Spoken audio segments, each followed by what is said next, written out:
आमच्या मागे त्या ठिकाणी तुमच्यासारखा माणूस आहे. ह्या गड्याची कळ काढून काय झालं हे गड्यांनी विसरलंय म्हणून ते असं वागायला लागलेत.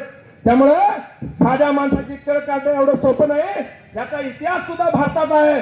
चाणक्याने ज्यावेळी सेनेला घात मारून त्या ठिकाणी धनानंदच्या राज दरबारातून बाहेर पडला, पुढच्याच काही काळात धनानंदचं राज्य उद्ध्वस्त केलं होतं हे विसरू नका.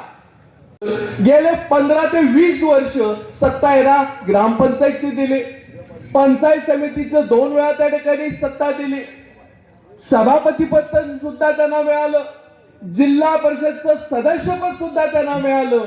एवढी सगळी सत्ता मिळून सुद्धा दुर्दैव वाटतं आजच्याच महासत्ता किंवा आजच्याच विविध पत्रकामध्ये पेपरमध्ये बातमी आली की आमच्या जावईवाडीमधल्या महिलांनी त्या ठिकाणी बहिष्कार घालणार अशा पद्धतीचं सांगितलं की त्या ठिकाणी त्यांना आवश्यक असणाऱ्या मूलभूत सुविधा सुद्धा त्या ठिकाणी हे देऊ शकले नाहीत आणि अजून आम्हाला या ठिकाणी सांगतात की ही सत्ता द्या, आम्ही या गावाचा विकास करतो. आता तुम्ही विकास करणार असाल तर त्याच गावातली लोक आज बहिष्कार घालण्यापर्यंत या ठिकाणी येऊन पोहोचले.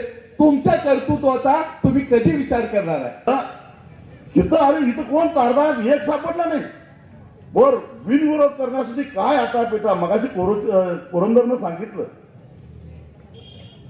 अहो असं आहे तसं आमच्या घरातला उमेदवार आहे, मग तुम्हाला काय मक्ता दिलाय? मला वाटतंय की राहुल आवाडेंनी किंवा प्रकाश आवाडेंनी एखाद्या कार्यकर्त्यासाठी एवढा प्रयत्न केला असता तर निश्चित माझ्यासारख्याला सुद्धा बरं वाटलं असतं. फाटक्या कार्यकर्त्याला बिनविरोध निवडून आणायला ते, पण नाही.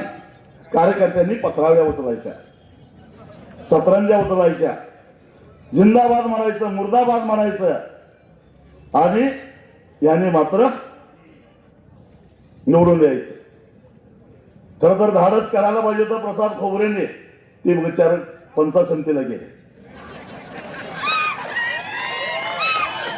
मला कारंडे साहेबांचा फोन आला, तुम्ही उमेदवार निश्चित करायला गडबड करू नका, आपण प्रसाद खोबरेंना सांगून राहत असेल तर आपल्याकडनं उभा करू, कदाचित मत परिवर्तन होईल.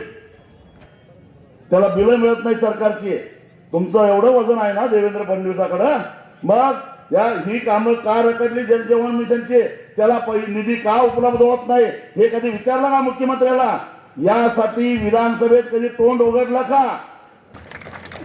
आणि खऱ्या अर्थानं जर स्वाभिमान दाखवायचा असेल, खऱ्या अर्थानं तुमचा आत्मसन्मान जागृत करायचा असेल तर 7 तारखेला यांना असा धडा शिकवा, परत निवडणूक म्हटल्यानंतर यांना हुडहुडी भरली पाहिजे असा धडा मतपेटीतून शिकवा.